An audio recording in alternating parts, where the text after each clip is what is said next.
Wow. Okay, guys, welcome to Sunday, March 22nd. And this is going to be the Day Traders Weekly Outlook. And just go ahead, take a few seconds to read over the risk disclaimer. We got a couple of things coming out this week. Not a lot of big news as far as the economic calendar, but we do have to be concerned with our ongoing geopolitics. So let's go ahead and just switch over to the next screen and we will get started here. We're in screen two. And here we go. Not a lot of people on today. So hopefully get a couple more people to jump in and chime on. I dropped it in a group. Uh, we'll go ahead and just start on. Let's take a look at the Fed Watch tool. The Fed Watch tool is something we want to keep an eye on with us having inflation concerns right now and with us having the inflation concerns right now and there being issues with oil and gas and energy right now. We want to keep an eye on this because a couple days ago when we talked about this on Wednesday, this 3.75 rate hold was, I think it was 99.98% or something like that.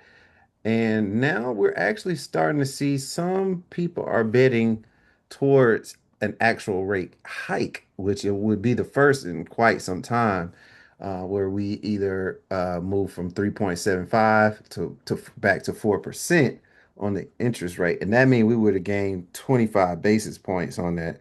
So that's a new thing we might need to consider. I don't know if they're going to actually do it. I think that they're really going to just hold the rate, but it's something to consider if you want to see like a contrarian approach, take a contrarian approach towards this. So keep this in mind. And again, I'll just drop the link for this again too, just to make sure you guys got it. Um, I still think we'll still hold. So I don't really necessarily think that there's actual risk of it moving down anymore.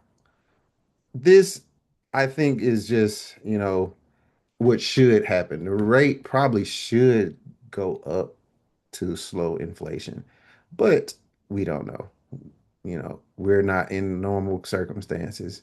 So we don't know what we're going to do, but I think that the consensus overall is that we just stay with at the 3.75 rate. So, um, then just latest on the news, I'm like in Al Jazeera right now as far as what's going on. Overall, we've had some still tension. We've had very, very conflicting news on this where Trump said the war is over, still getting attacked, said they was going to open the straits up.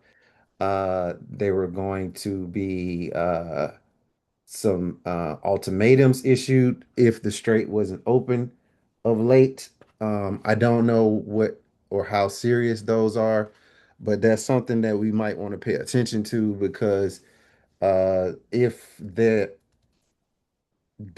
he does do something to escalate things even further, then that may go ahead and push the oil prices above the 120 high that we just made. So keep that in mind. And the ultimatum was basically saying that he would strike, and you can see it in the headline, Iran warns strikes on regional energy water sites after Trump's threat. So that's something we want to kind of keep an eye out on because he's kind of demanding that they open up the Strait of Hormuz. And essentially Iran has basically said no. And Trump also issued some he also mentioned that they were going to be taking some of the sanctions that were on Iran off in order to let them start selling oil again. But Iran said that they don't care if the sanctions are off or not. They're not gonna start selling oil again. So they're using this as a tactical move. So um, just keep that in mind. So like I said, this is going to be something that we're all going to need to continue to kind of watch day by day. So then, as far as the earnings go, not anything, no major companies reporting this week. Nothing that's going to really move the markets too much. We have some familiar names, but nothing too big to consider as far as earnings releases. So if we do have anything come out, it's going to be breaking news on any of the major companies. Only thing I don't even see anything that I would really be concerned with on here. You can get some you can if you're into like travel stocks and you're into like the travel sector and whatnot, you can watch Carnival. That's one you probably would want to watch and pay attention to see how they are responding. I did see some reports that one of the major cruise lines is going to be canceling some of its legs for this summer because of how high the oil is right now. They're going to reroute some of those, and they have been offering people cancellations and they've been offering credits and stuff for those for that particular company. I don't know all the details, but that is just not a good sign overall when you start seeing stuff like that. I also saw like a report here in Atlanta in particular where the local companies are paying the local companies, their trucks are use a lot of diesel fuel, and diesel doesn't actually get a fuel tax credit. So diesel is actually taking a huge hit. I think that in that report, diesel was over $5 a gallon. So that's a lot of the drivers here are saying that they're not even breaking even because of how much the gas prices have jumped. And all of the contracts that they've dealt and signed for this year are already signed. So whatever they signed the contract for, they got to stay at that price unless they can manage to restructure those deals. And so even though the diesel increase, they can't price that in to get to restructure their pay for the route. So for the suppliers, it's actually a good thing because they don't have to get an increase into their cost, but for the drivers, it chews into their profits, and it may be some circumstances where those drivers may not be able to continue those routes because it costs too much for them to do it. So I would keep an eye on that, just to see how that goes. It turns out. Then on the economic calendar this week, consumer construction spending. Um, we again, this is more. We want to pay attention to this more so to get like economy gauges. Not so much that it's something to trade, but that's one to pay attention to. Monday released at 10 a.m. Then we got ADP numbers 8:15 on Tuesday.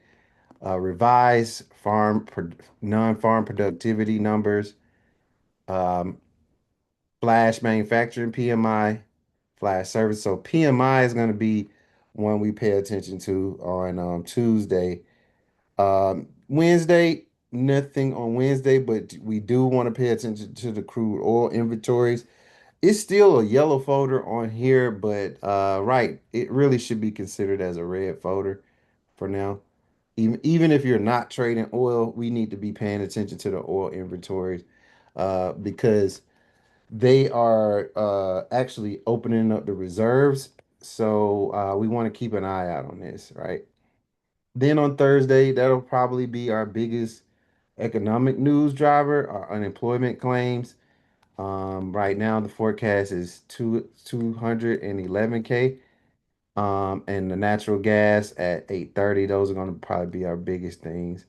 And then on finally we have Friday, consumer sentiment on Friday. So not a lot of red folders for next week. So when there's not a lot of red folders, that's when you want to keep your ears open for any breaking news because that breaking news, they'll use that to drive the market.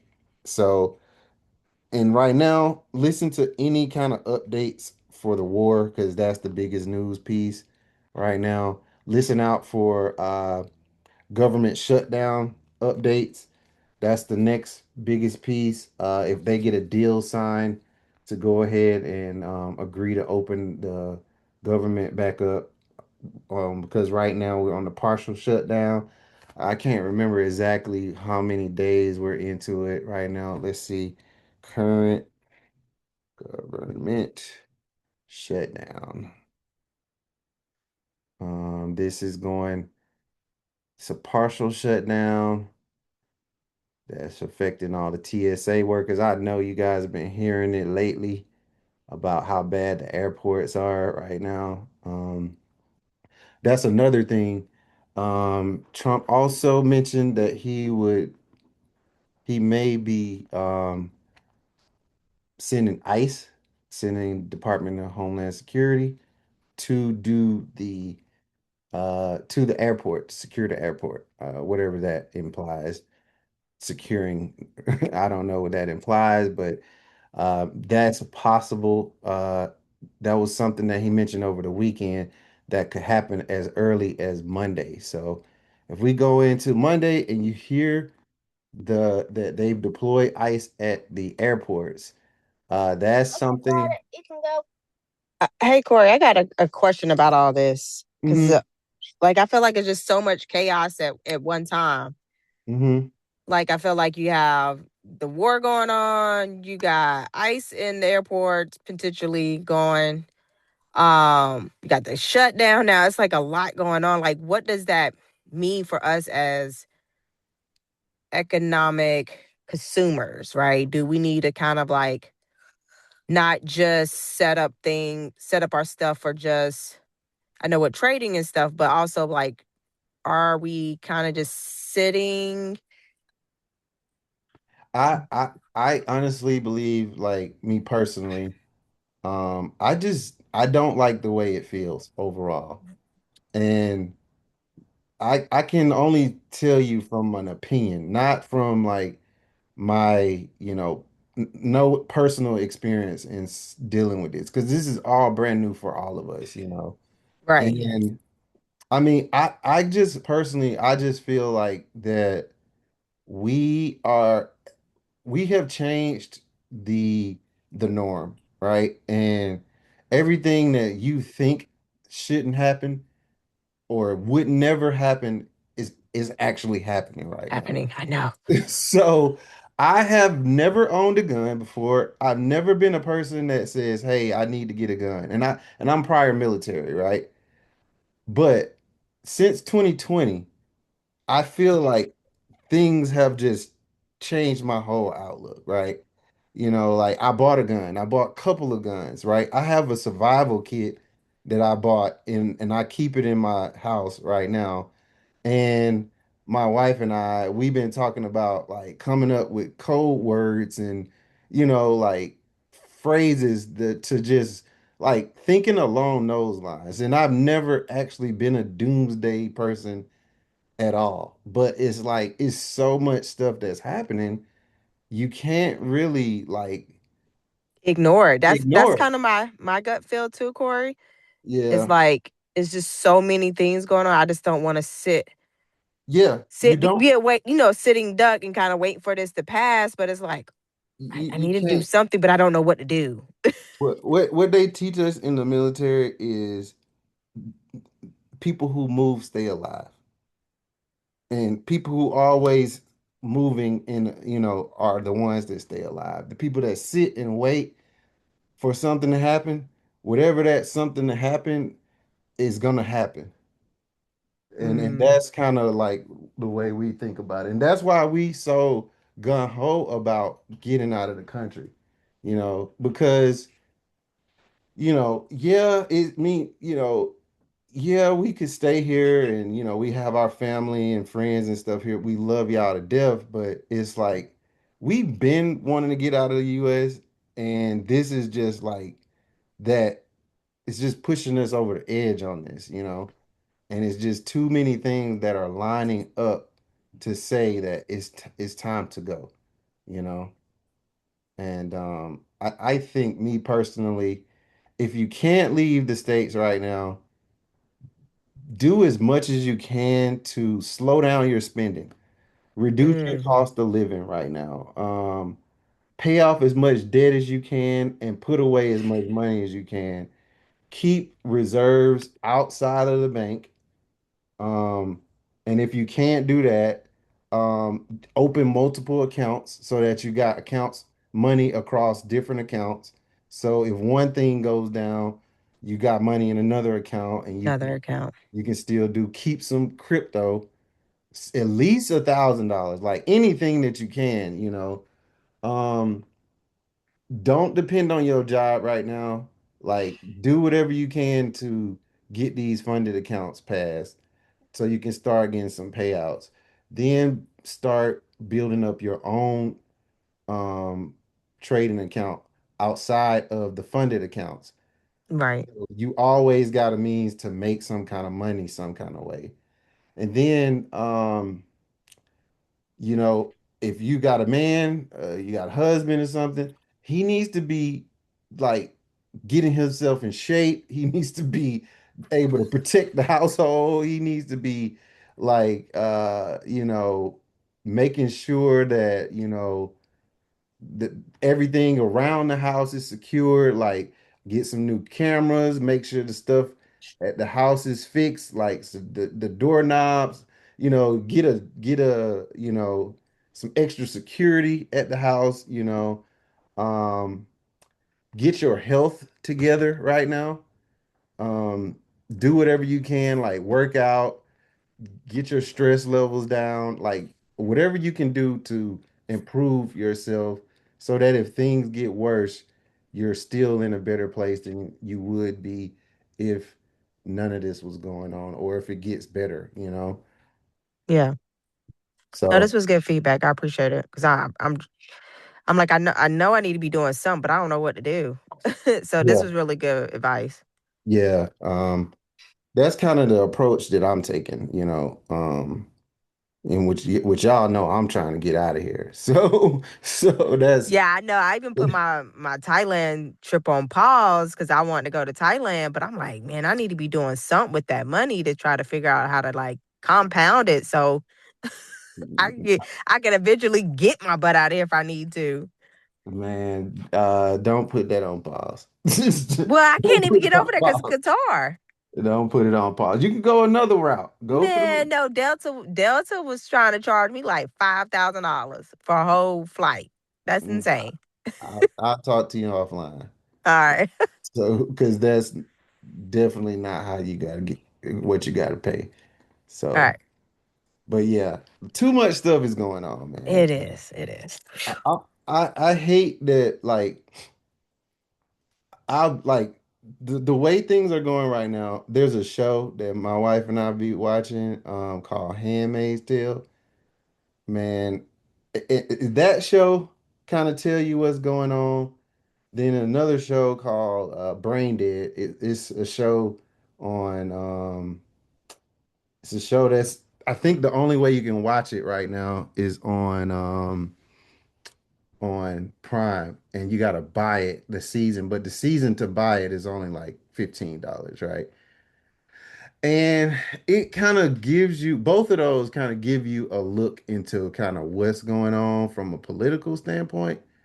And it's just like watching those shows kind of give you like an idea of where we are right now. So I would kind of use those to kind of help weed out what's going on. So I think even in the Handmaid's Tale, I think they even called like just not to give it away, but they're they have a military group, and I think it's called ICE too. And this came out well before uh this election, and that particular group is has like taken over and running the country at that point. The same way we're seeing some of these signs of what's going on now. So, and yeah, it's pretty interesting that some of this contrasts the way it does, but it is the case. Um, so I guess we can go ahead and get to the charts now. Um, yeah, nothing else. Like I said, just keep an eye. Let's see what CNBC's got going on. Some other updates. Uh, Russell 2000. It is already in correction territory. It's past the 10% mark.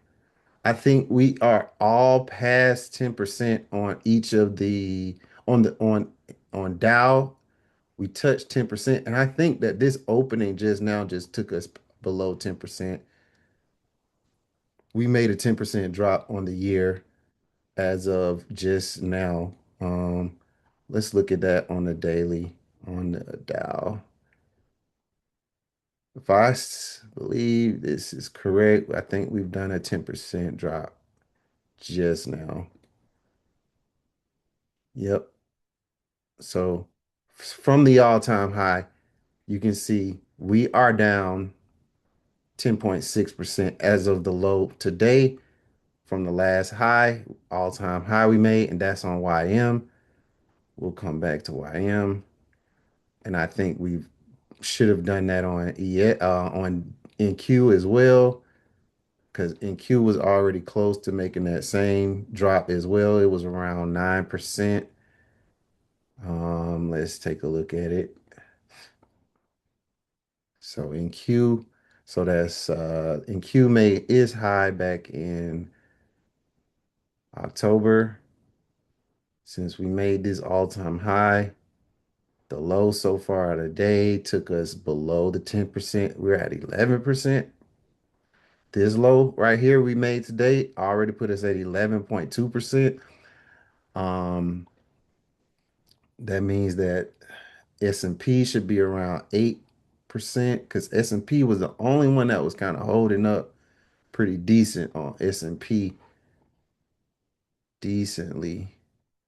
We made our high in this one in January.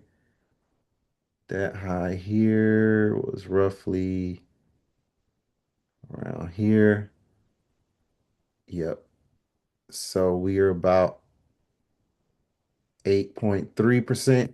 So this was the only one that hasn't went into correction territory is S&P, but that we saw Dow, NQ, and we already know gold is in correction already.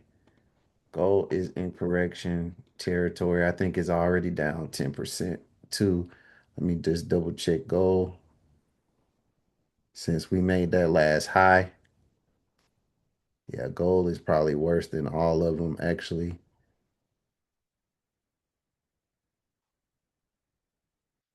since we made our high.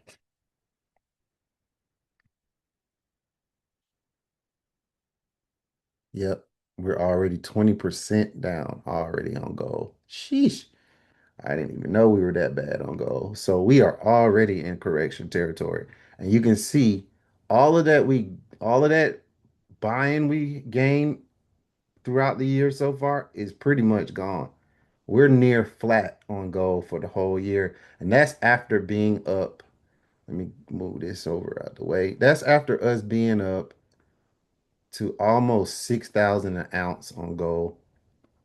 Almost 6,000. We were at 5630 area, and we've lost all that. We've lost over 1,000 points almost. Yeah, over 1,000 points, like 1,200 points on gold. So you can kind of see the trajectory of where things are going. And I think we looked at this before too. the analysts are confused about this as well because we had Goldman Sachs saying one thing, we had um, the ratings, we had the outlook on Goldman Sachs was one thing, we had Bank of America another thing, we had um, Berkshire Hathaway saying another thing. Consensus overall was at least on NQ, not NQ, but ES was 6,300 that we dropped back down to that level. And then they said upside target seeing a 4% gain on the year, which means that we still got some more falling to do if that's possible. And they also even mentioned we could do 20 to 30% drops this year. And, you know, if there's especially that was before we had the war to consider. So their expectations are that bad without even considering the war. So, that's not a good sign at all. Um, One of the things that came out last week was we saw zero growth in private sector hiring. So, that was released on the Fed from Powell during the FOMC last week. Um, there was a lot of mention regarding tariffs that are stalling them to make any decisions about what to do as far as the interest rate goes. And they also mentioned that because of the war, um, we would see higher inflation and we would start seeing more of that inflation be pushed down to the consumer. So we should expect for things to go up even more. So hate for it to be the case, man. Um, but we got dollar for our downside.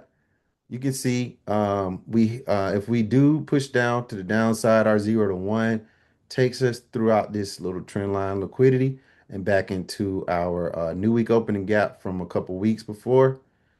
We set the low inside of there last week. Um, Usually I'm comparing the two. This was our midweek's review on dollar. You can see, let's get this open. Um, hmm, I didn't put it in here. Nope, I didn't put it in here. Never mind. Okay. So if we do push down our 0 to 1, I can see us coming at or near this low, even possibly taking it out. And then our 1 2 retraces inside of the range. And then we should have a fair value gap inside of here at or near this new week opening gap high. And either we push up from there or we sell off back through this low we just created, and then we go ahead and get our 3 at or around this previous week low near this daily fair value gap. We likely get a high probability bounce around this area. And if we do, we trade back inside of this new week opening gap. And that, if it's going to go higher, it's going to use this to take the set up the new trend to go higher. If not, we reject somewhere at or around the midpoint to the high of this new week opening gap, and then we trade down below to take out this low. There's liquidity below the previous week low, and then there's a previous day low that we've been tracking, and then we have the yearly and the daily fair value gap midpoint to try to come back into. So if we do sell off to go right now, we're just stalling. No real push. If we push to the upside, this high is at risk. And then um, there's a small fair value gap right here that we'll need to kind of deal with over here. I don't want to extend it out, but it is here because I don't think it's going to really be come into play that much.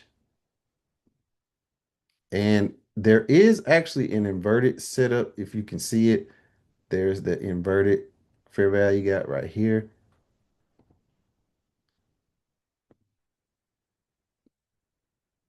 So this is something to consider. once we get back into this range and we see price trade back in here. So if we make our 0 to 1, we trade above this high, we got to deal with this fair value gap and this inverted fair value gap. So the one, I think we make it somewhere in between this range, in between these two. And then we retrace on the 1 to 2 back into either the range of this inverted this fair value gap or back into this particular area that will be pushing up from, or the weekly. You can see also we got a weekly opening gap as well. Um, which if we want to use the 1 hour, we extend it out over here. This is our weekly opening gap.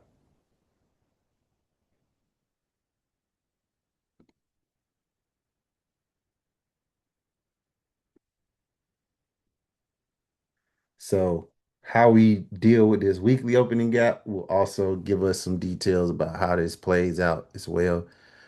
And then if we get into our 2-3 move, we take out this high, we take out these equal highs over here, and then we actually have another inverted fair value gap set up over here. So I'm assuming we make our high on the 3 at or around the highs over here or inside of the range of the inverted fair value gap set up over here, which that looks like this, where we have the supposedly bullish fair value gap that didn't get used.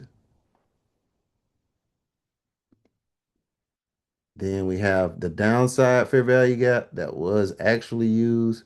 You could take both of these candles right here. This one was actually used. And that's kind of where we are getting our 3 from over here. That's going to be set up our 3-4. And the 3 could take out these highs over here and take us into this previous week high. But I would like to see the 3-4 retrace. We use this range over here to kind of hold, or the 4 could even come back down to the weekly opening gap. And then if we're going to sell off, it's going to start from there. If we're going to hold, it'll hold and take us back above the 3. If we hadn't taken out these highs, that'll be your target. And then there's a daily order block that we would also be trying to come into to make our 5. So I hope that makes sense. Y'all tracking? Tracking. Okay. Mhm. Ready? Let me just go ahead and kill two birds with one stone. Let's get this. This is the weekly outlook. Let's grab this and we will set that up. So no questions on that, right? No No, questions. I'm good. Okay. Okay.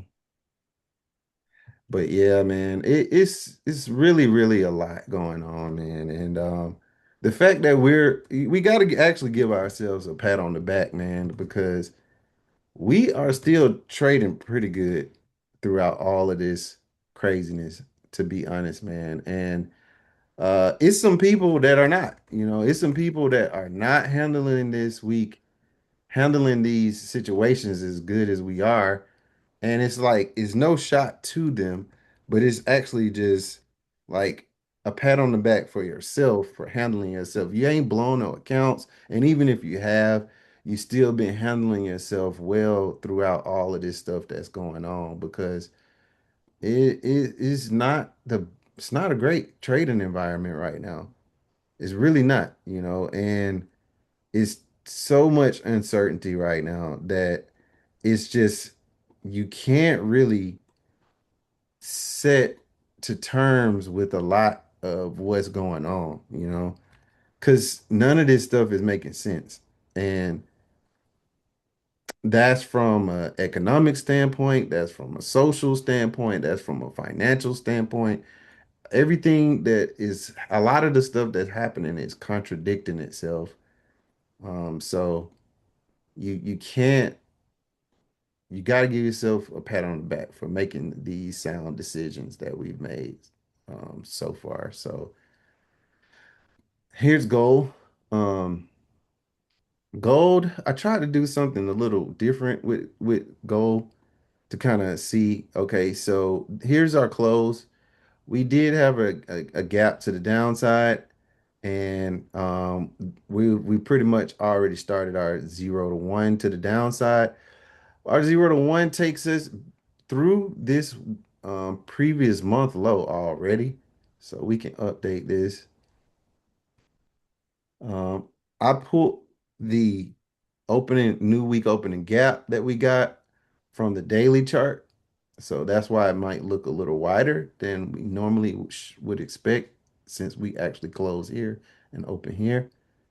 Either way, remember I told you guys is you can still use the same gap. You might just have to add in the quarter points, the quarter here and here to get some of the same moves. But you can see now we're coming into this gap from a couple weeks before. Here, right here. This is actually not a weekly gap. This was a gap on the yearly opening. So if we go to the daily, you can see that this is the yearly opening price right here. The yearly opening price was 43.6530. We gapped open on the year, and now we're coming down into what's the yearly opening gap. So the yearly opening gap is our next range that we need to consider. We could actually get a bounce from the 1 or the 3 as the highest probability, right? Um, our 1 or our 3, and I'm thinking that either one we could get this bounce, but if we do get a bounce, we would likely need to reconsider the new year opening gap and see if price wants to push up from there. So if we do make the 0 to 1 like we were doing right now, we get a 1-2 retracement back at or around. There's looking like there's going to be a gap in here somewhere, or maybe even use this as an order block. The 2 rejects at the weekly opening gap, or we just continue higher and we use the range of this weekly opening gap to take us higher. If we don't, we sell off. The 2-3 move happen. We take out the 1 and we trade below the yearly opening and the yearly opening gap. And we come into take out this liquidity, and we likely trade into this higher time frame inverted fair value gap. Then we could also see the bounce happen at 3. Same way before we would see the bounce at 1, we could see the bounce at 3, and then that would take us back inside of the range above the yearly opening price and in this new year opening gap. And you would want to see that if the 4, once the 4 happens, it holds and use this range to go higher, right? The 4, if the 4 doesn't reject to go higher, we sell off and continue to take out the low, take the yearly low, yearly opening out again, and then we come back down to take out the 3 if it's been made yet. And our 5 takes us below or around this year previous week low. For the upside narrative, right? This is this is not so much in range right now, but if we are going to take out, if we are going to push higher, we're going to use this new week opening gap range to take us higher. There's this fair value gap right here, small, but we would need to invert that and use that to go higher. Our first area of liquidity is this area right here, which also lives inside of a fair value gap. So once we get into that, we got to see how they want to use this or this. And if not, we fail to make another high on the 3 and we retrace on the 1-2. And that you would come back down into this weekly opening gap and try to use that to go higher. This would be inverted, so this could also be used as well. The 2-3 comes to take out the 1, and then we got these highs as liquidity for the 3 to trade into, where the 3 is then trading into this 4-hour fair value gap. And there's this previous day high that's going to be liquidity that this 2-3 move could be reaching for. Once we get into this 4 hour fair value gap, though, that's a area we could see rejection at, and that could give us this 3-4 move. So my high probability areas are the 3 and the 5. Like if we make the 4, if we don't sell off at the 3, we make the 4-5 move, and the 4-5 move takes us into and higher into this fair value gap from the 4 hour. And Like in 0 to 1, it can be happen within first FVG also, right? yeah. And 1 to 2 is just rejection from there, first FVG, Mm-hmm. right? Mm-hmm. Mm. Yeah. Yeah. Yep. Especially now that we've actually sold off already. Yeah. That is like I would update it to consider that, but I want to just leave it like it is because Like if downside move like 0, 1 to 2 happens and it hmm goes back in that minus FVG, first minus FVG, and hmm then reject from there. hmm yep. It would just look like this, right? Yeah, yeah. Let me copy this, right? If we reject it where we are and then we tried to get the move up, right? Mhm. We would just be talking about this, Yeah. right? Where now we come up here, Mm-hmm. we try to hold down here. Then we come back. This is at or around the fair value gap right there. So this probably be our 2-3. Mm-hmm. And then this would probably look something like that, Yeah. where now that we came down to this low and we've held this low, then we try to be coming back to use everything that's inside of this range and then use this to make one of these highs, the 1 or the 3 at this Mm-hmm. point. And Yeah. then that would lower your expectation as to how high we would go up. Yeah. So if you could literally just copy this and put it on this, that would give you an idea of how we would move back up. Yeah. So yeah, that's kind of why. Because it's just like, once you get to one of these ranges, like this is higher time frame, Mm-hmm. this higher time frame, we're gonna get some kind of reaction to it. And Yeah. That's why I it's said like, Yeah, mhm. we're gonna get some kind of reaction to it, and it's just for us to be patient enough to wait to and see how it's gonna actually use it. Mm-hmm. That's all this is. Like it's literally us being patient enough to wait for price to react to the areas that we know is gonna react to. Like we literally know where everywhere on the charts where price should react to something, right? Whether it actually reacts or not is the question, right? Yeah. Is it going to reject from it and go in the opposite direction once it get there, or is it going to trade through it and continue going in the original direction? That's all we got to wait and see, you know? Yeah. That's really our biggest job is just, all right, I know where a fair value gap is. I know where an order block is. I know where a new week opening gap is. I know where a yearly opening gap is. I know where liquidity is. I know where the yearly opening price is. And now it's just a matter of when it gets there, how is it going to use it? That's all we got to see. Yeah. Hold on 1 second.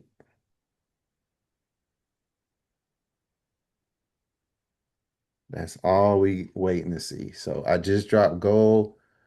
Let's go to the VIX. The VIX is elevated. The VIX is elevated, was elevated for the week. We end up closing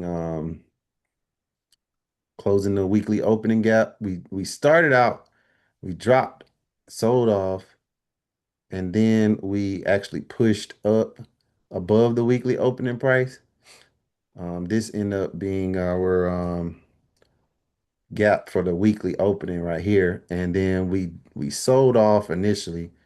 Then we rejected these lows, took out these lows, and then pushed back up higher. came into this gap, and then we pushed back up above this high, and then this high. And then we are overlapping a couple of gaps. There was a huge gap here to here from the week before. And then there was a smaller gap over here that we kind of used too. So then we got a fair value gap right here that's overlapping. So we got a lot of overlap, right? But generally speaking, if we come down on the downside move, there's this gap that we could see price hold in from last week, or there's an order block here and here. We can see price hold, and then we got the monthly. So the 0 to 1 could come down, but you can see a lot of levels where it could hold at for the one. So our 1-2 retracement comes back into the gap. We see if we're going to use that to either hold from our one to go higher, or we reject it at the two, and then we start looking at this low and this previous day low, and this is a gap from Tuesday to Wednesday, and we see how we're going to react in there. And that's also another area we can see price reject to go higher, and then we'll need to consider whether the 3-4 takes us continues to go higher. The reason why the 3-4 is the highest probability because we would have swept liquidity on the one and probably the three. And then we trade below the monthly and we actually hold at or above the monthly opening price.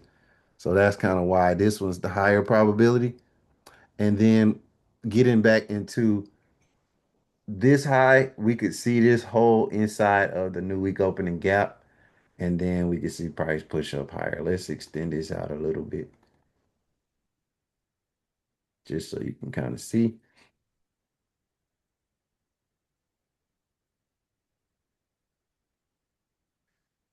Okay. Then if we do hold this to go higher, we'll likely use this range to take us higher. And then we'd be looking at least taking out this high and trading back into this other weekly opening gap from a couple weeks before, at least. And that'll be where we go. If we sell off inside of here, we sell off right around the new week opening gap low or midpoint at the four, and then we'd be looking to take out the three this low if we hadn't taken it out yet. And then there's another gap right here, and then there's another gap on the daily as well that we may look to come down to. So this could go all the way down into this or to this range. So then on the upside move, there will likely be a gap and see and since we gapped on ES, NQ, and Dow, there will likely and we gap to the downside, there's gonna likely be a gap to the upside on VIX when it opens at 315. So since we know there's likely to be a gap to the upside, we'll just need to see that the 0 to 1, where we get our 0 to 1. The thing to consider is when we gapped on ES, NQ, and Dow, it took out the last low. So that means that VIX, when it opens, this high right here is at risk.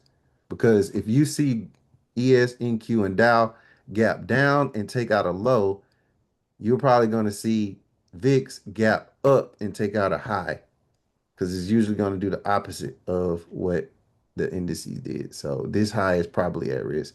So that means that we are likely to be coming into this new week opening gap from last week. And then this candle becomes an order block.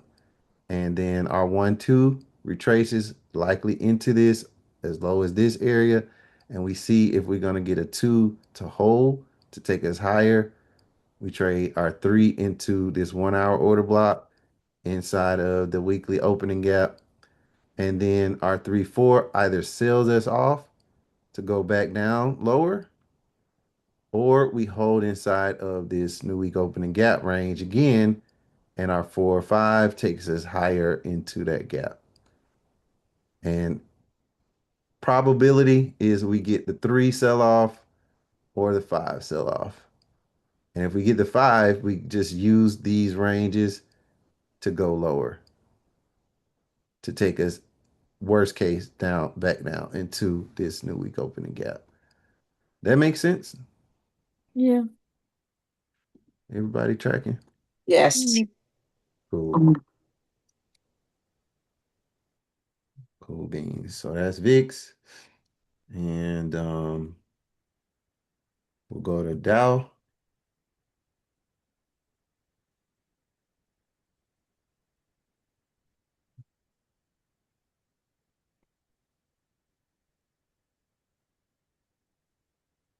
Here's Dow. We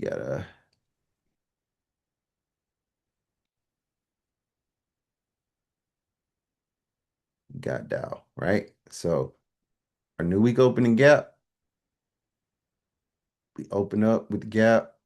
This was our low of the year right here, going into Friday. Oh, let's get our fancy little pointer tool going. I forget that. Okay, so this was our gap. This was our low of the year right here that got taken out on the open.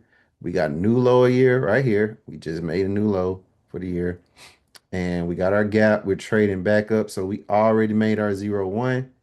This is already giving us our 1-2 retracement.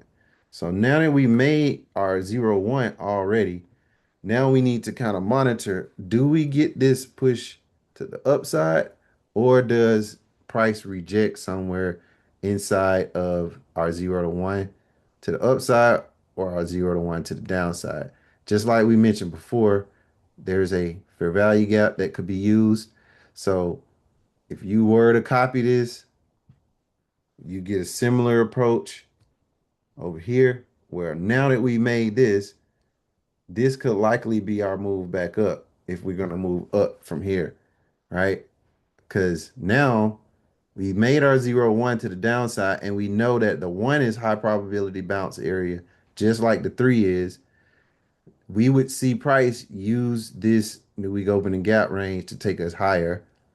And then we're already inside of this previous day gap right here where we would see price try to use the low, middle, and high.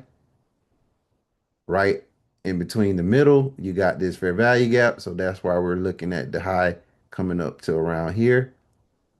If we hold this, if we can get a sell off here, the low could keep us inside of that to go higher. And then if we do, we take out this liquidity right here and we trade into this daily fair volume imbalance. And you can see we got a previous day high right here. So I'm not going to leave this on here. You know what to do with to get that projection. But at the end of the day, let me put that back for now.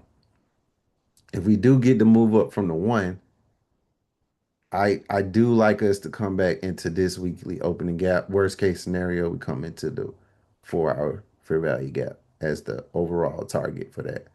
That means we would have took out all of this liquidity over above these highs. We would have traded into this weekly opening gap, and then you reached a higher time frame fair value gap coming into the move from up here. I still like the downside. So if we do, even though we made this 0-1, our 1-2 holds and takes us down to take out this low. And then our 3 holds us just below this week yearly opening price, right around 45 400 area. If we get the bounce from here, we reuse this new week opening gap to take us higher. We come back into this price gap that takes us higher. And then once we get to that point, we back into this volume imbalance and we get the rejection from there to start over. If not, the 4 takes us below the 3 and the 5 leads us right around flat at around 45,000 area. Once we start to get our upside move, our first stop is this fair value gap, and then we want to look at this high right here. That's our liquidity that we need to look out for and our imbalance that we could be trading to. So we could get a rejection inside of this or above this high. We also have the volume imbalance here. So this 0 to 1 to the upside can take us into this, but we're likely to get a rejection from within that range. Our 1 2 move takes us back down into this price gap somewhere, likely along the midpoint, and we want to see the two hold from there. If we don't see the two hold, we could set up for the sell off around the one, but that would mean that if we sell off at the one up here, um, we probably went deeper into this move down on the 0 to 1 or the 2 3, right? But if we just hold and continue higher from this 1 2 move, that would give us our high likely being at the three. So our 2 3 to the upside takes out the one. We take this liquidity, we trade into this weekly opening gap. We get a rejection somewhere around that area. Our 3 4, if we get a sell off, that means that our 3 4 has pushed down. We probably tried to come back into this new week opening gap, but it sold off from there.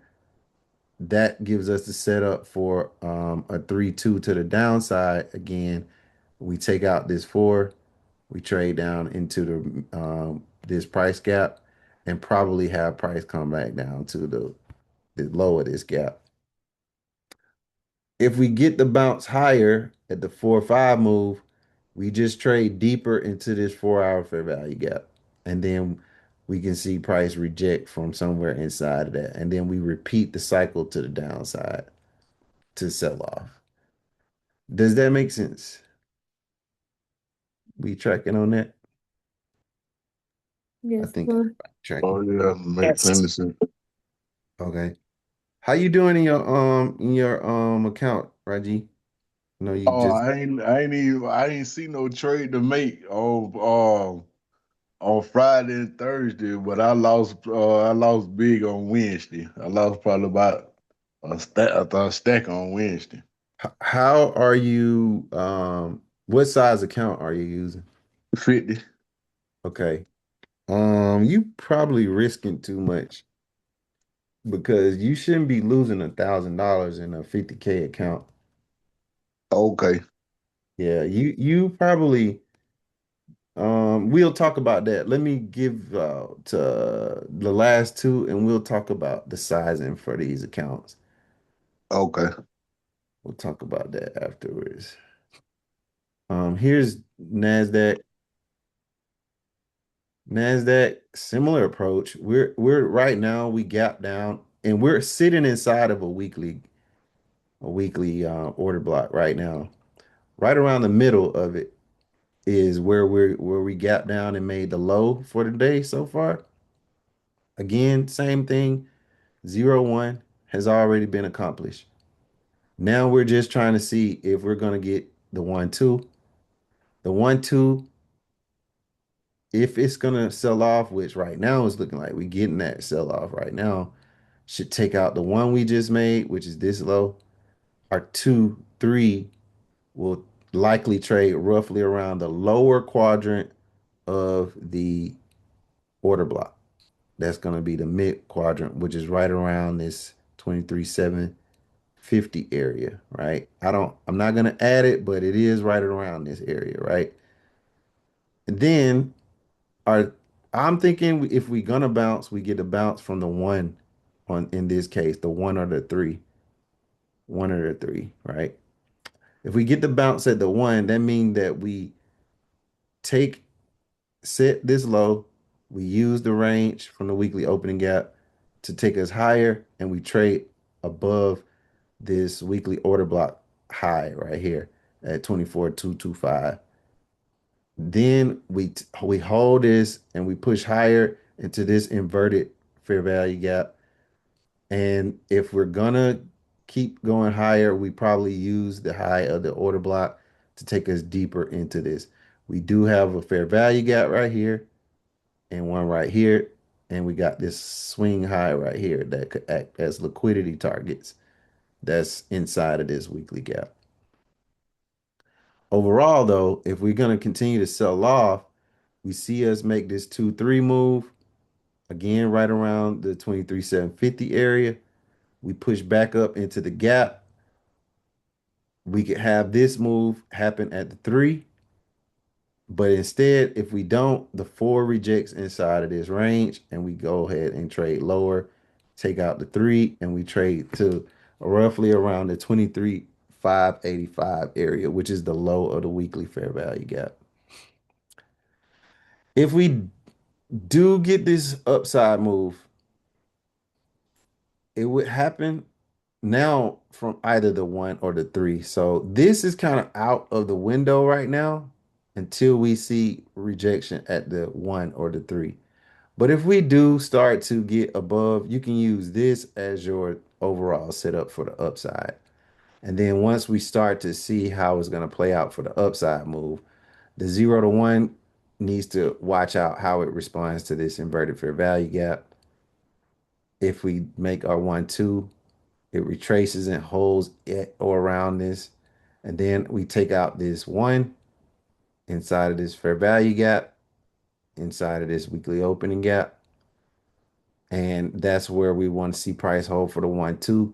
The 2, 3 move holds inside of this or somewhere at or around the weekly opening, the weekly order block. So this 2 could go from, it could hold inside of here, or we could tap back around this 24,225 level.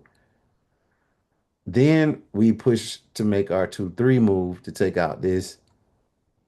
We trade back into the weekly fair value gap, weekly opening gap, and then there's a volume imbalance that we could likely see the 3 at.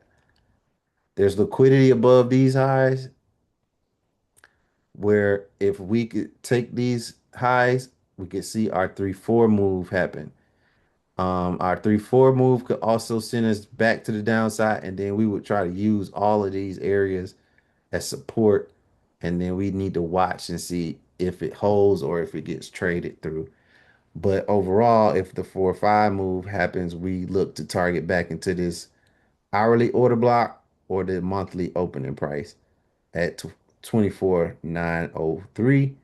And then that's probably where we would see the sell-off happen at the 5 or the 3. So this is Dow. No, this is NASDAQ. We tracking? Yeah, I have almost similar. Okay, Mhm. we are tracking. And we'll drop this in here.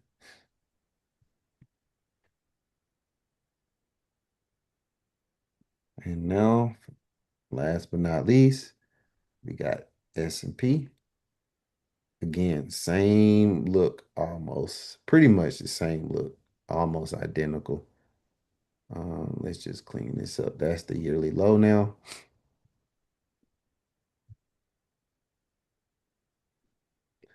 That's our new yearly low. We gapped open, same as the rest. We gapped open. We've made our 0-1 to the downside. Um, if we get our 0 to 1, now that we got our 0-1, we could be looking at our 1, 2.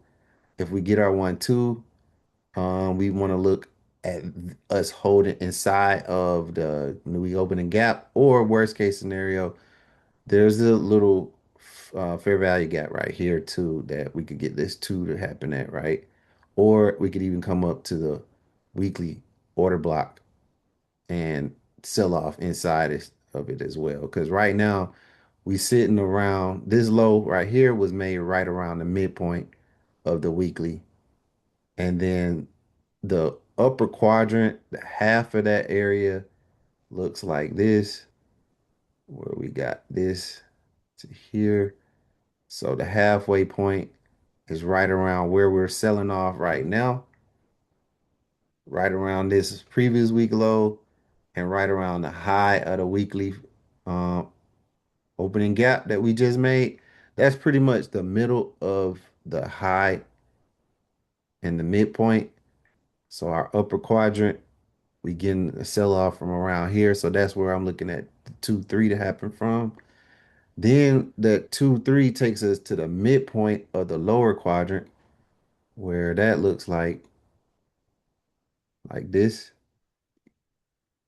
We sell off to at or around this level. So our 3 comes at or around the roughly around the 64, 65 price point. And then we could get our bounce from the 3-4 to make the 3-4 move. The 3-4 move, the reason why this is high probability is because we would have swept the new yearly low and we would have traded to the middle of the lower quadrant. And us trading back above this would likely take us back into the weekly opening gap. And you would want to see price hold inside of here to use that to make the move up higher from here. And if we do that, we trade roughly back to the opening price or the close of last week, which is right around here. And then we get back into the high of the weekly order block, which is around 6,600. Then we get a retracement, likely use this range one more time. And then if we're going to continue to go higher, we use that to push us up above. And then that's when we get inside of this fair value gap. There's one right here. And then there's price gap over here. And maybe even this previous weekly high. So now this is least probable move, this upside move. At this point, we would need to likely look for the 1 to give us an upside move or the 3 to give us an upside move.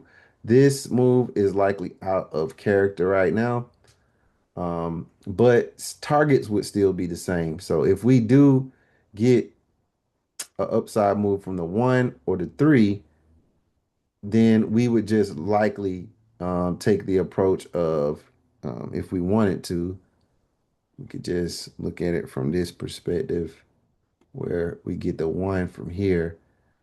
This will pretty much give us the same extension, same levels here. But in this case, instead of our 0 to 1 would start here. This would be our 0, this would be our 1, this would be our 1, this would be our 2. Our 2, 3 would be here, roughly around this fair value gap, roughly around this price gap. Our 3, 4 would be here to hold at or around the high. Our 4, 5 bounce would either push up from here or we likely get a sell off from here, where then our overall target would be this low that we just made. And if we didn't sell off, we would see the 4 hole here to take us above what would then be our 3.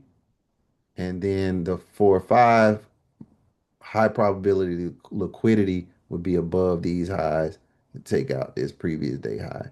I'm going to take this off the chart, but just know that this is what the new move would be at the 1. If we got up around this daily opening, previous day open price, that's up into this volume imbalance is likely where we'll see sell-off starts if it hasn't happened at the 1, 3. We'd get it at our 5. Tracking? Yeah. Tracking, everybody. We is tracking.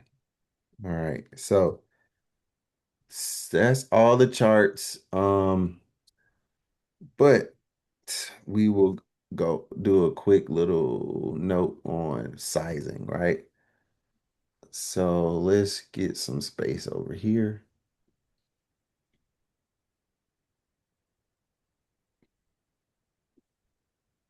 The way I like to look at sizing on accounts, right?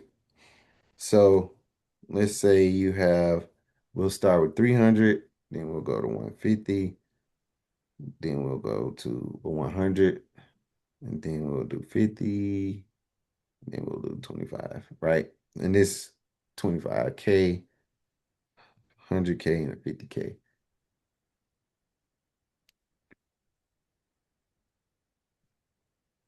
the easiest way to look at it, right? So since my profit goal on the 50K, I mean 300K is your overall profit goal is 20K, right? On the 150K is 9K. On the 100K, I think it's 6K. And I don't know what the 50K is, but I think it would be 2,500 or 3K, 3K. Yeah, it's 3,000. And I think that on the 25K, I think it's 150, no, 1,500, right? Yes, 1,500 on that one. Okay. All right. So starting with the 300, right?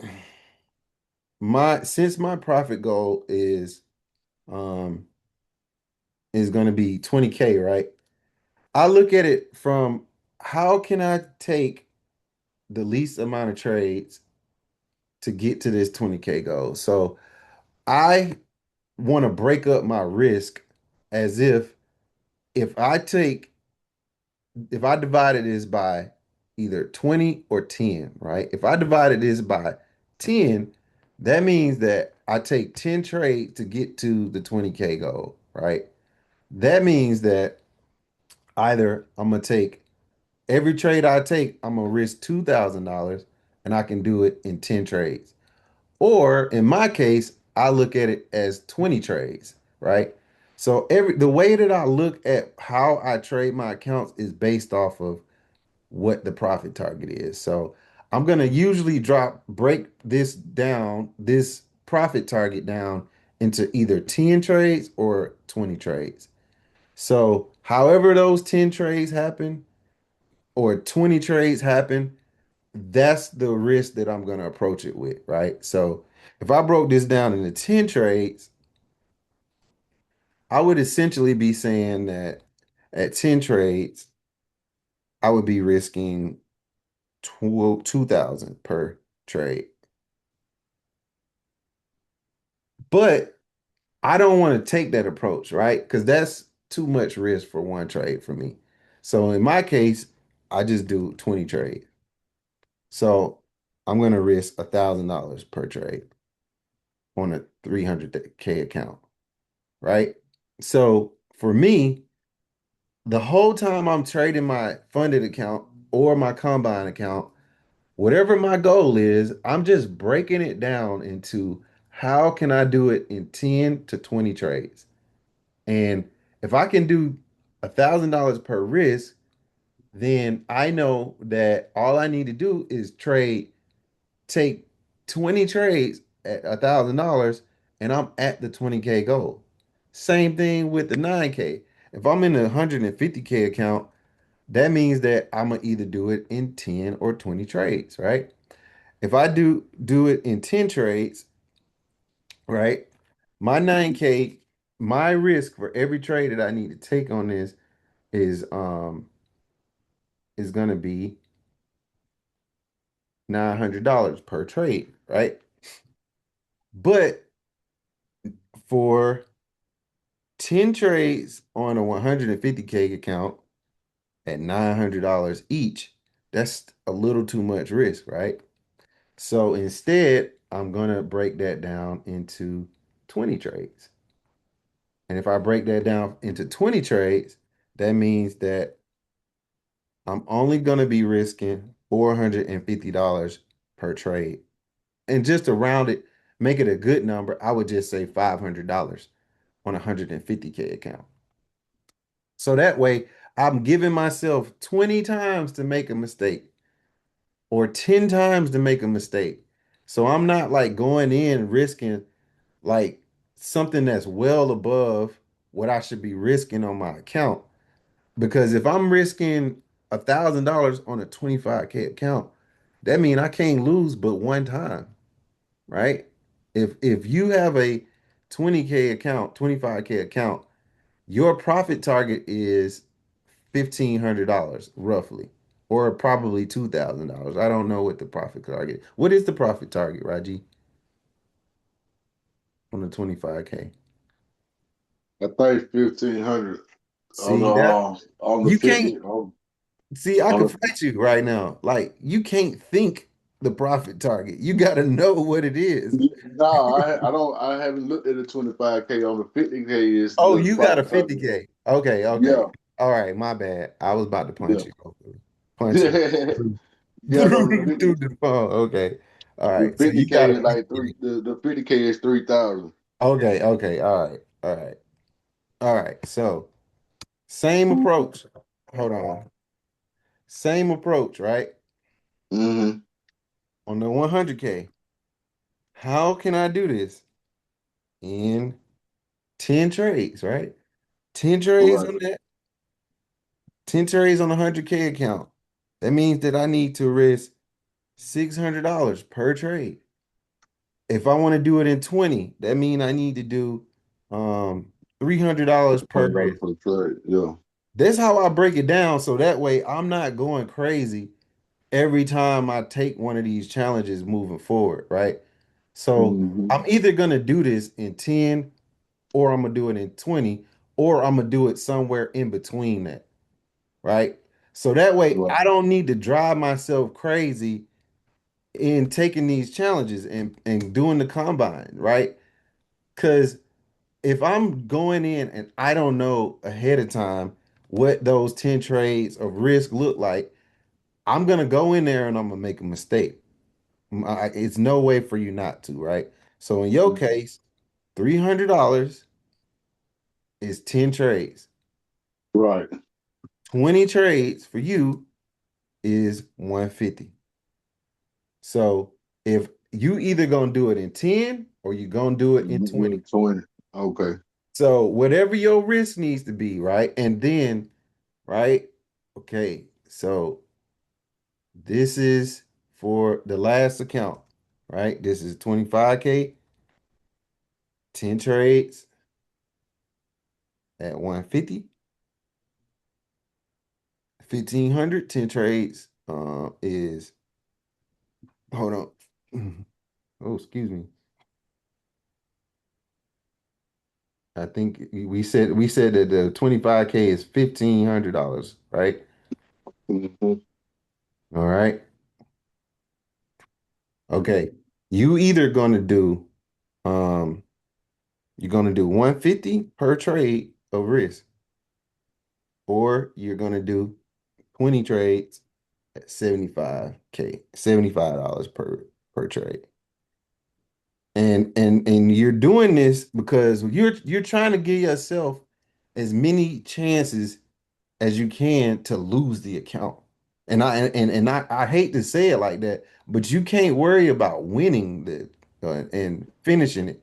You need to worry about keeping it more than you need to worry about passing it. Like worry about how to finish this in the least amount of trades as possible and do it in either 10 or 20 trades. So that way you're not over leveraging. You have a goal to make and you have something to shoot for every day when you go into the trade. And you ain't got to think about like, I gotta make the $1,500 or the $3,000 today. You know, Right. I don't Mm-hmm. have to make the $3,000 today.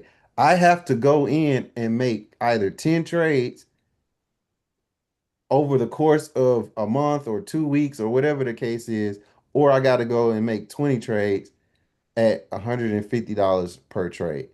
That's right. Yeah. That's how you got to think about it because the more that you think about, hey, I'm gonna go and make $1,000, you will be up $150 where you could have been at $150 closer to your goal versus I'm gonna try to go ahead and finish this with one $1,500 trade or one $3,000 trade and you end up not taking that profit. Mm-hmm. Because a lot of times what we'll do is we'll be in a trade, we'll be in profit, and we'll be like, oh, I'm just gonna try to make 1,000 or I'm gonna try to make 500 or $600 or whatever it is. And you only were supposed to try to make 300 or $600, right? Right. You won't take that. You'll say, hey, I'm gonna try to make this 1,000. right? And you'll be up, and you may or may not take the $1,000 that you up. But if your goal was to make 3,000 and you made $1,000 in a day, you just took off 3 of the days that you had to do already, right? You just if you made $1,000 and you are doing the 50K account, you just took off 3 days. You only got to make $300 7 more days. You see what I'm saying? Yeah, I see what you're saying. Yeah, I got you.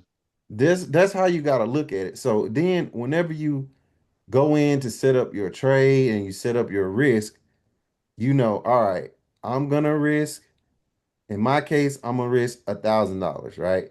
So Hmm. if I'm taking ES, my trade is gonna be 10 points at $1,000 of risk, right? Maybe more, maybe less, a little more, a little less. But once I see I'm up $1,000, hey, if I'm gonna let most of that run, right? But at $1,000, I'm probably gonna be starting to take some profit because Perfect. I've About two. already Yeah. hit my target, right? I've Hmm. already hit my $1,000 target. So that means that all I need to do is worry about doing this 19 more times, right? And Right. if I take a partial, once I see $1,000, I'm usually taking a partial at least taking a Hmm. partial. If I want to let the rest run, I'll do that. But in some cases, I won't even let the rest run because I'm only worried about 20 times doing this or 10 times doing this, you know? Hmm. And some of those days where I was looking at $1,000 target, I might make 1,500. I might make 1,800. So that just means that, hey, I made 1,800 or I made 1,500. So I just took another one of them that 20 days away, right? Hmm. And you got to think about it and breaking it down, like taking a small bite out of the profit target. Don't look at the big number. Look at it as I'm doing it this in 20 or I'm doing it in 10 trades. And this will also help your psyche when you lose, right? When you lose a trade, like now that you lost and you lost $1,000, you just basically said, I'm adding 3 more days onto the number So of days that I now you gotta like get this done. right, exactly. It's gonna take you 3 trading days to get you back to the 10 trades or the 20 trades. For if you're doing the 20 trade approach, you just added another 3 more days on that. If you're doing the 10 trade approach, you just added 2 more days on that. So, you just got to look at it like that, you know what I mean? Hmm. And it helps you get it to the goal quicker when you're doing it like that. Because if you trying to hit home runs every time you trade, you Right. set yourself up for the opportunity to lose more so than you do to win. I feel you. I got you on that. I understand that too. Yeah, yeah. And this for Anna, this for trees. I was Like, just about to say I needed to hear this real bad. Because there's so yeah. many times I could have taken a win of being up $300 and hit my goal.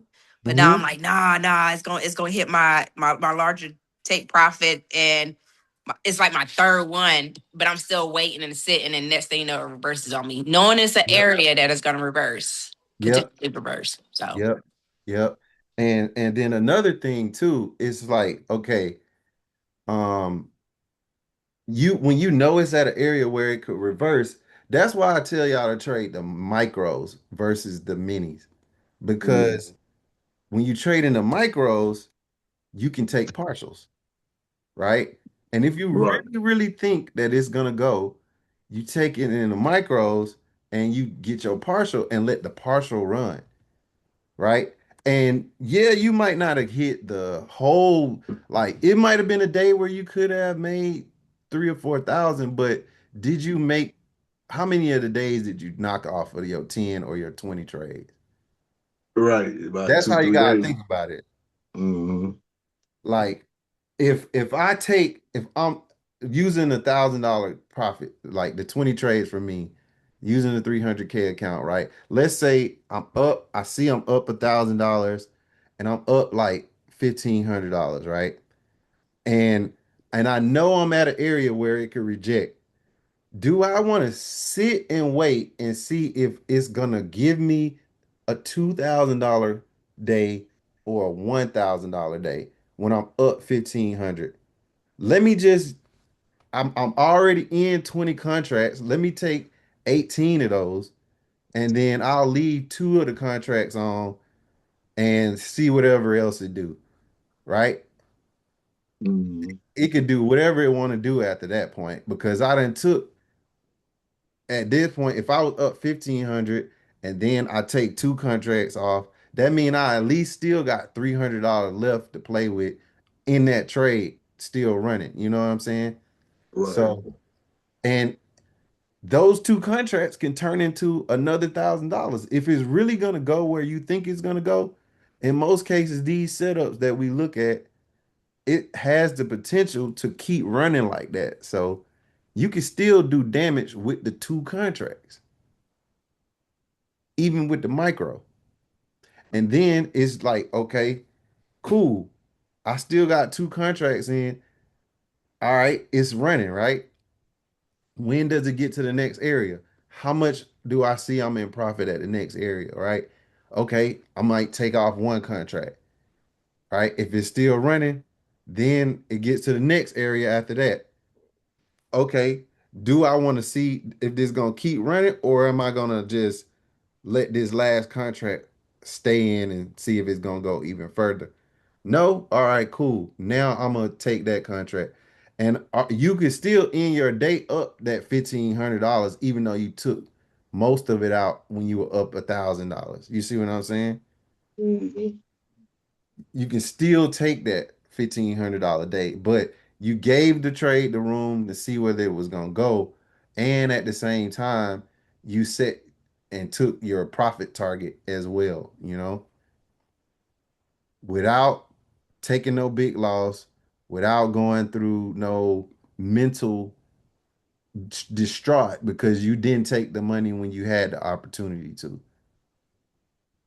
And because that's usually the case with all of us, right? We'll see we up $1,000, but then we like, man, this is gonna run, man.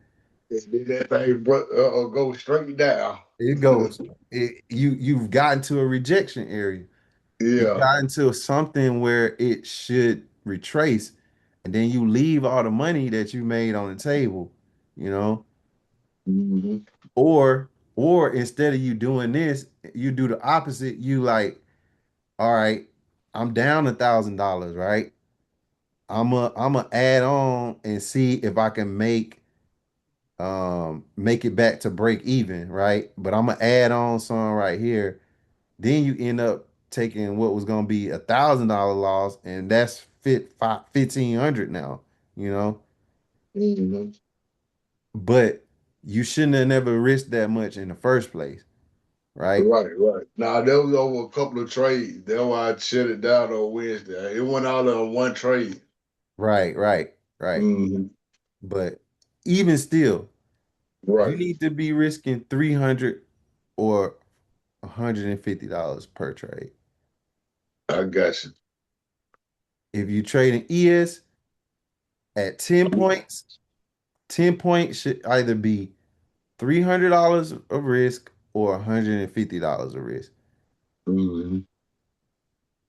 Whatever contract size you need to use on the micros to get to that, that's what you want to do.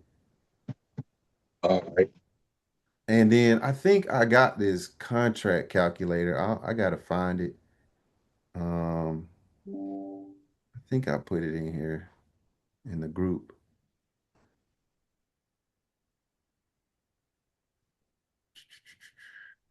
Um, where would I even find this?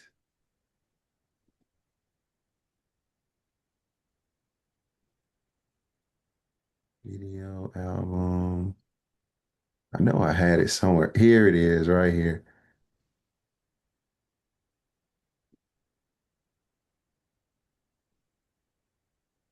Okay. You can use this to calculate what you should be using, right? So if we trade in ES, right? MES, that's the micro, right? And if we were gonna buy, and let's say the entry is, let's say we were gonna buy it right now. I'm gonna get rid of this. Y'all want a screenshot of this right here? Yeah. All Mm-hmm. right. Yeah, can we get a screenshot? Yeah. Thank you, Corey. Yep. Uh-huh. Okay, this, let's just say, I don't know what we want to call this, but let's just account risk.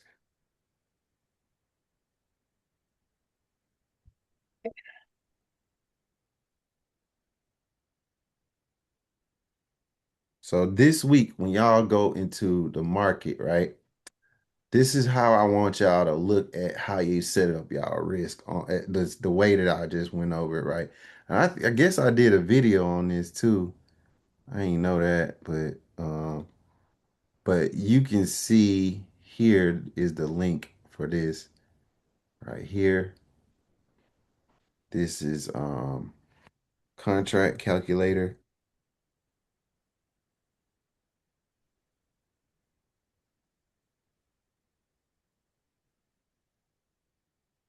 Okay.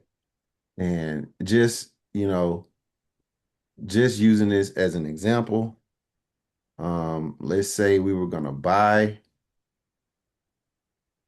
our buy look like this from wherever we are right now. This is the low, right? Let's just say we just gonna use the low of this candle, and then the high of this candle is gonna be the risk, right? So basically, we risking 13 points to make 56 points. That's 4 to 1, 4.15 to 1. And the entry on that would be looks like it's 65, 35, 75. The stop loss is 65, 22.25. The target is 65, 91, 75, right? So 65, 30. What was that one? 65, 65, 35, 75. 65, 22, 25. Right? One contract. At one contract, mini contract. We going long. That's $67 that I would lose if I took this. Oh, hang on, hang on. This is the target. Or is this the stop loss? Wait. Price. Exit price. Okay. Right. So this is the stop loss. This is what I would lose if I lost this trade. Right? So again, I'm not risking on our account size. If I'm looking at the 50K account, I should be risking $75. So this put me pretty much at a 20 trade account pass, right? So if my risk on that account should be around $75, this would meet the criteria for a setup that I could take, right? Now, if price was to go 10 points in the profit, that means that from 65, we've reached 45.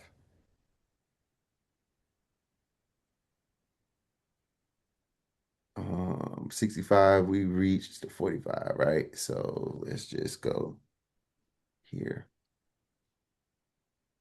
We almost get into the point where we at our $75 goal, right? For the first time, right? So let's say we get to 55, right? I think 55 puts us right around $100. So this 20 points, I would have made the $75 that I was trying to make. If I was gonna say I'm gonna risk $300, That means I would have been using two contracts.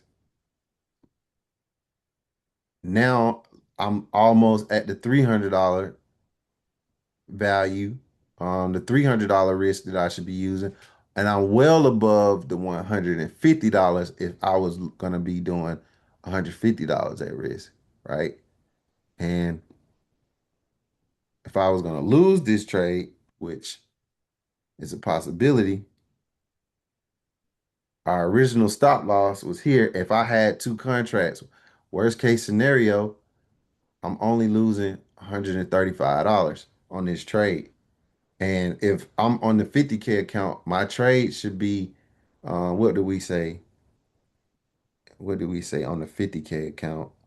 I'm just picking on you, Raji, because you the one, you the last one, right? Say it's a 3,000, So I should be risking 300 or 150, right? 50, right? So for you, let me just pull this off to the side. It's either 300 or 150. 150. So if I took this trade, the most contracts I can use is two for this trade because that put me below at or below right at that $150 mark.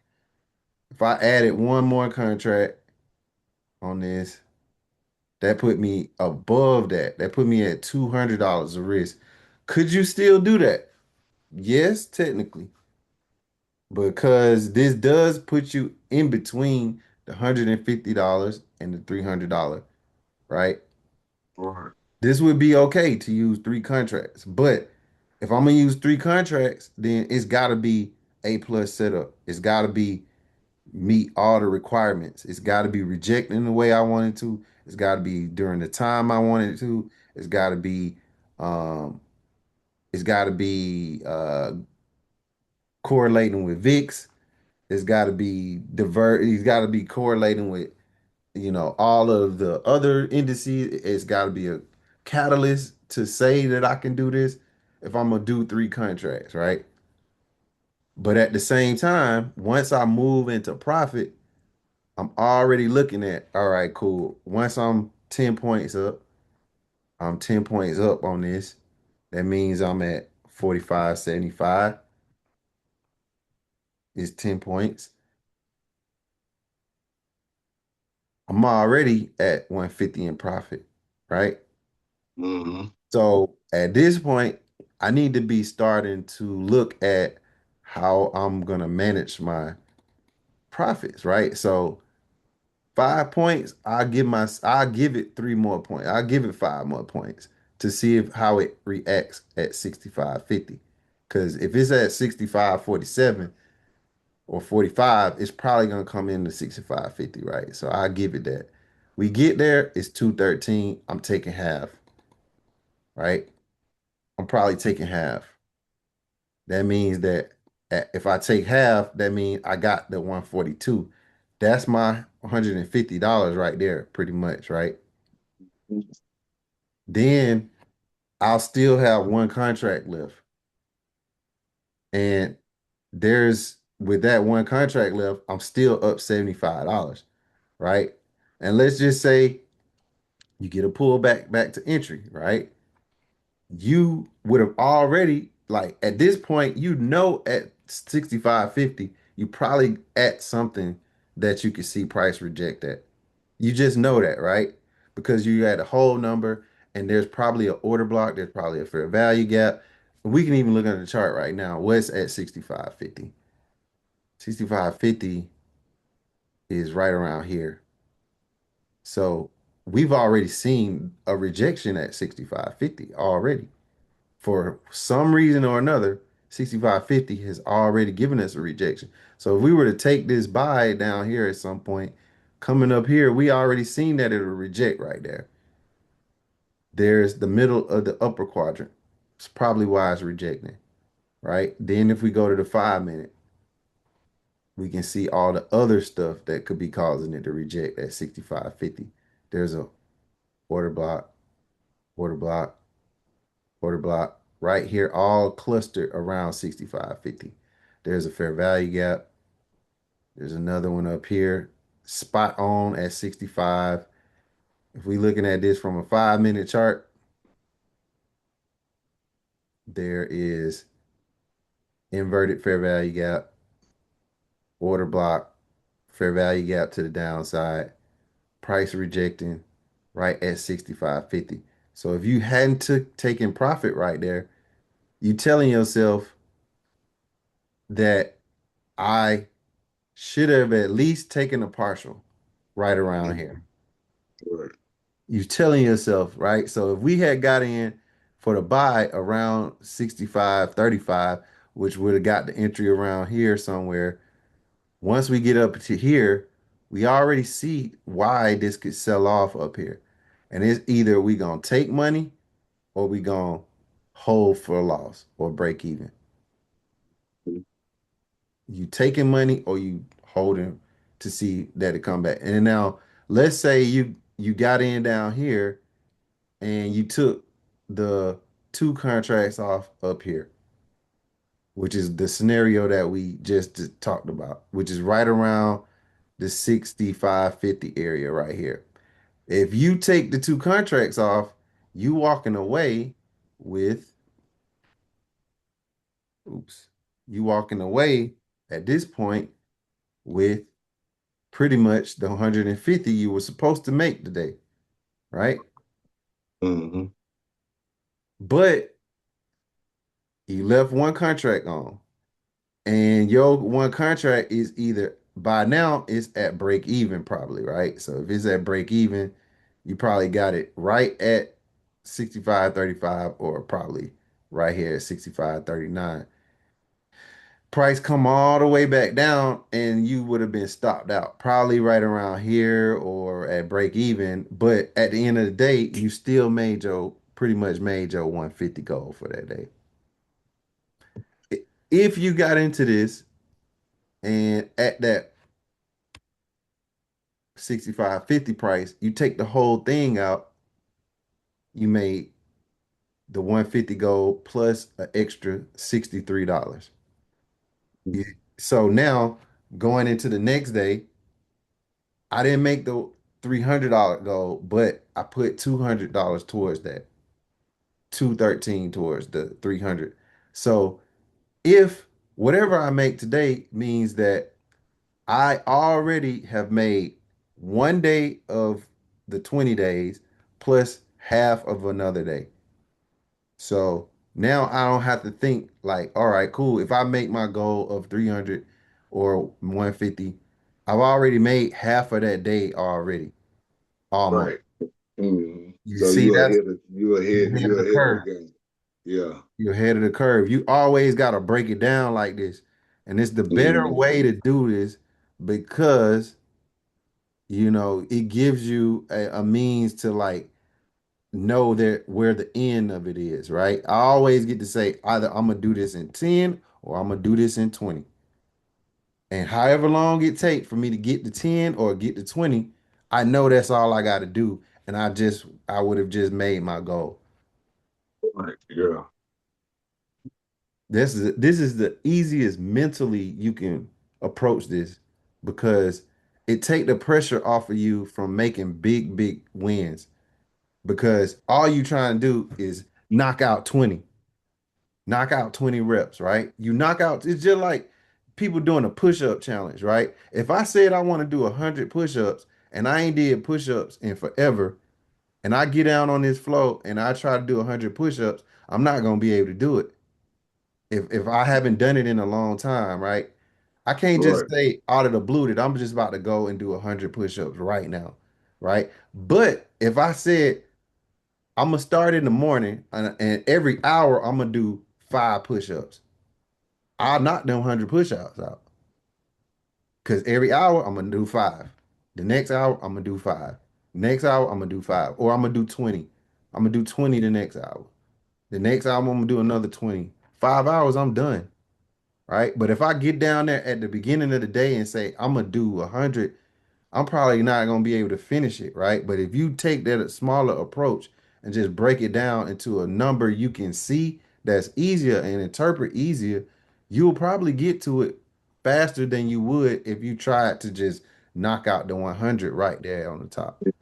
Yeah, I see. That makes sense. That's the biggest shift for me. This was one Hmm. of the bigger shifts that I made in my trading and stuck to in my trading that really got me into the point where I was trading and and really passing my funded accounts. Because I when I've traded before and passed and did funded account, I didn't take this approach, right? And when I actually, this was probably the biggest shift in taking and passing these things to take it and break it down like this, you know? Hmm. And it made it easier to see the end. And that's usually the issue with us.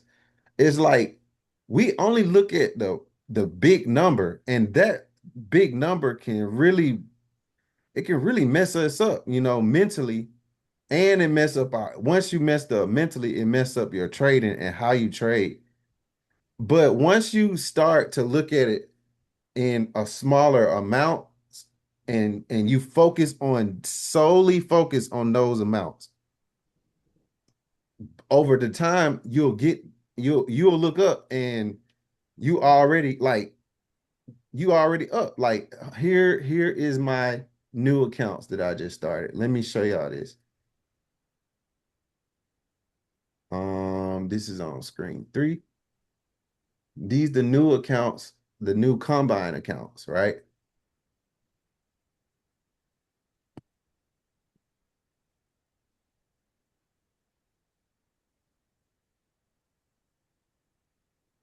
These are the new combine accounts, right? And I have to make my buffer in these accounts, right?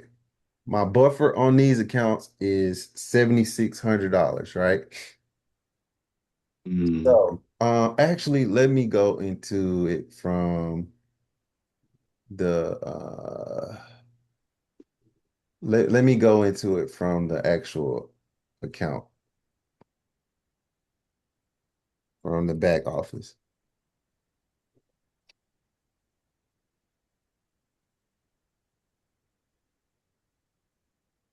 I think I showed y'all this before.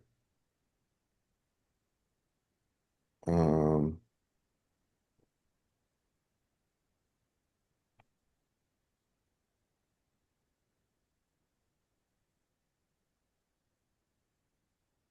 okay, I'm gonna pull this on the next screen. All right. So, okay. So we looking at my back office, right?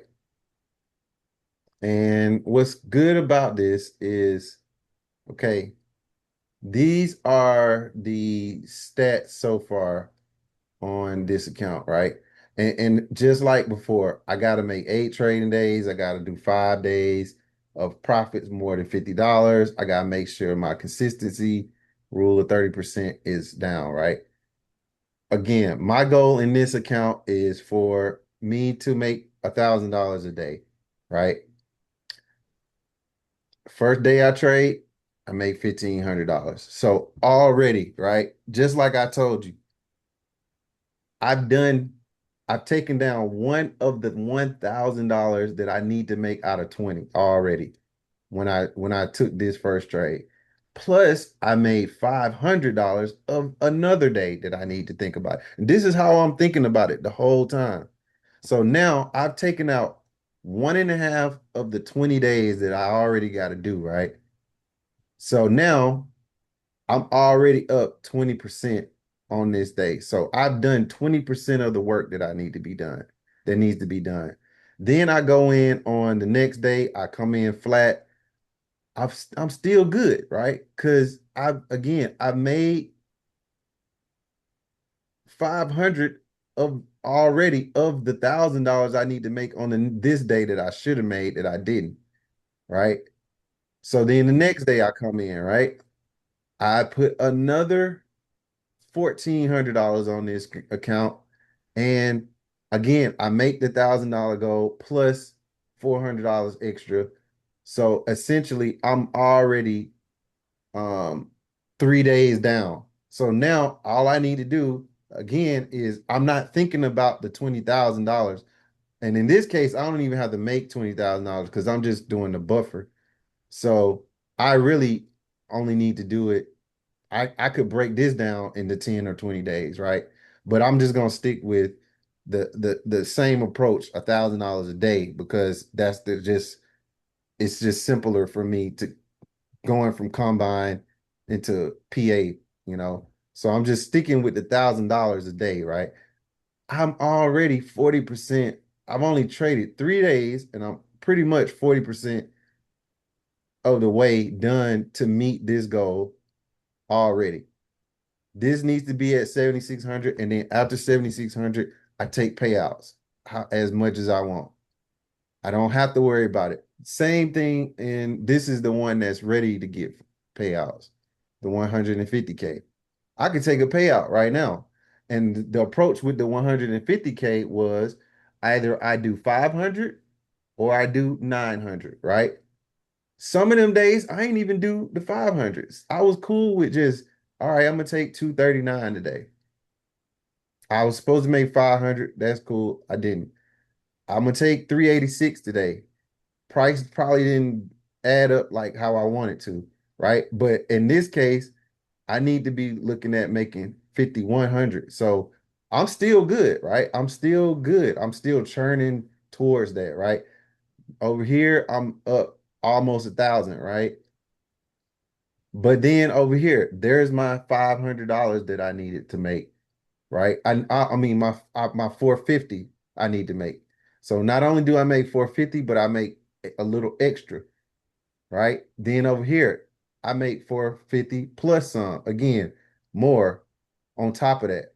That and I've taken that same approach where I'm gonna be looking at $450 a day or round it up to 500, or I'm gonna be looking at $900 if I was looking at it from a 10 trade standpoint, right? We ain't even got to look at it like that, right? Then the next day, it's 113. I didn't get everything I needed to see, but again, I add on, right? Next day, 450 gold or $500 gold, I make that plus some, right? Same over here. Make the $500 gold almost 2 times on this day. I do nothing on this day. $500 gold made, right? And that's the same approach. Like I'm not trying to win $1,000 on like I'm not trying to win like super big on these accounts.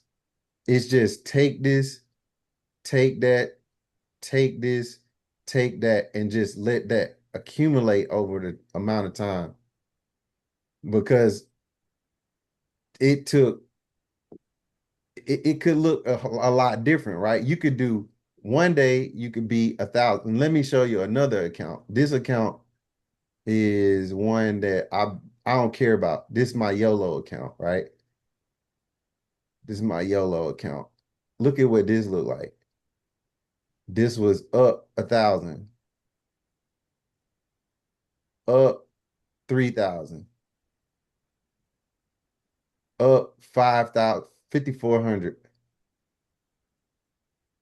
Take $1,000 loss. Take another loss. Flat, up 5,400, up 5,400, down almost 1,000, down another 1,000, down another 1,000. I'm not following rules in this account. I'm just trading. uh, I'm trading what I see in this account, and you can see the difference in how I'm trading these two different accounts, right? I'm looking for home runs in this account, and I use this account as a means to get that itch out. That's when I was telling y'all last week, right? Like that account that I'm using to like make sure I don't mess up the rest of the accounts. Like eventually, am I gonna trade this account the right way? Yeah, I will. But for right now, I need to have this kind of account so that way I don't take those impulsive trades and I don't over leverage and I can just do all that stuff in this account. And if I do end up getting over the threshold in this account, or I take some good trades and like let's say I'm up 10,000, like then all right, cool. Let me stop playing around with this account and do what I got to do so I can finish this account too. Right. But until then, I'm gonna just do whatever in this account. But this is me. You can literally see the difference, right? I'm taking more losses in this account. The losses are a lot bigger in this account, right? The last account, you ain't see no red days. And even the red days you saw, they were pretty small, right? As compared to the winning days, right? But over here, I went 2,500, 1,000, 1,200. Then I take a $900 loss, take $130 loss, 380, 630. Then I lose basically this day. This 970, I lost this day pretty much, or these 2 days. Then I come back over here, $2,800 loss. I pretty much lost this whole day right here. Then I go back and I get 700 of it back. Then not only do I lose again, but I lose this day plus whatever this was and that was. And now I go back and I put another 437 on it. So this is what it looks like when you not trading based off of that. Hey, I'm gonna go break down my profit target in the 10 or 20 days. This is what it looked like to just go in, trade whatever you feel, trade whatever you see. You don't have that 20 or 10 concept. You could do it 30 if you want to break it down into 30 trades. However you want to break it down. You could break it down in 15 trades. I personally prefer 10 or 20, right? But it's however you want to do that. And in this case, you can see clearly I'm not doing that in these accounts, in this account. It's the same way in another one. There's 19, then there's five. Five, I'm not doing it. Five, look at five. I haven't even traded five a lot, right? Zero. Took a loss. Zero. I won 2009, $2,398. Then I turn around, lose 550, pretty much 550. Then I turn around and lose $1,300, right? And I pretty much lost all of this, but then I go and put 320.29 on it. Then I put another $14 loss. That's a scratch. That's okay. But again, you can see the patterns, right? I'm swinging for huge trades on these accounts. Probably more than I probably should have. But again, I'm not following the same rules in these accounts, and I've allowed myself to be okay with not particularly following all details. But you don't see that over here. You don't see that over here at all. And you also see most of the trades are at or around the same price point, right? Where you only see two trades that are really big, and that's this 975, 979, and this 864. But for the most part, everything is pretty much roughly around that 500 to 450 area, right? So, and that's what you kind of want to be doing, you know? Right. So that That make plenty of sense though. It make okay, plenty of sense. okay, okay. So all right, y'all. I'm go on and get off of here. Man, I hope that answered everybody's question, man. I hope everybody have a good trading week. Y'all got anything else? So one thing I was looking that Apex Challenge, so there was mandatory rules which is new for 2026, which is you must have a hard stop loss attached to every trade. Right. Mm. I think I saw something about that too on Mhm. Apex. Mhm. Yeah, I don't think that we don't. I mean, I don't recommend you not trading without a stop loss. So Yeah, I don't know if that changes anything other, outside of what I would normally say. because Um, when we make that bracket, there is a target and a stop losses automatically. But I don't mhm. know. I saw that here, so I thought to mention this. Yeah, yeah, yeah, yeah. Yeah, I don't know. I don't know of a situation where I would even recommend not Mhm. using the stop loss. So yeah. So I just say keep doing that. Um, and then yeah, this week, like I said, use this calculator if you need to. And then I prefer y'all trade micros versus Okay, yeah, that's what I've been doing. The micro. yeah. So that's definitely more of this person new. I ain't never seen this, but that's definitely more takes an easier approach to be able to take some partials on the account. So okay. Okay, Mhm. okay. But on that note, I will catch y'all this week and hope everybody have a good week. We're gonna make some money this week. We're gonna follow our rules this week. We're going to finish some accounts this week, Anna and Treese. Yeah. Okay. Yes. Okay, quit playing now. Yeah, yeah, yeah, believe it. Y'all gonna do it. Quit I playing believe in y'all. now. Yeah. Quit playing. Y'all up next. I'm waiting on y'all too. I'm waiting on y'all too. Wale got his done. I think Jason got his done. Shanika got her done. Come on now. All Y'all Mhm. right. All right.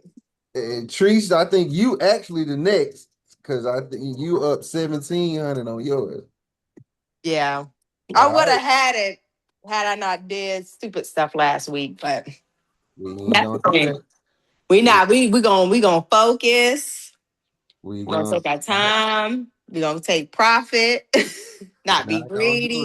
it. Not be greedy. Yeah, we got it. Anna, then you after Treese. Come on now. Mini I, me. I am on my way. All right, mini me. Come on. Yep. All right. See y'all. All right, Corey. Y'all Thank have a you. good one. Good night. Stop. Good night. Good night. I'll Good post night. the video as soon as I can. Mm-hmm. All right. Later.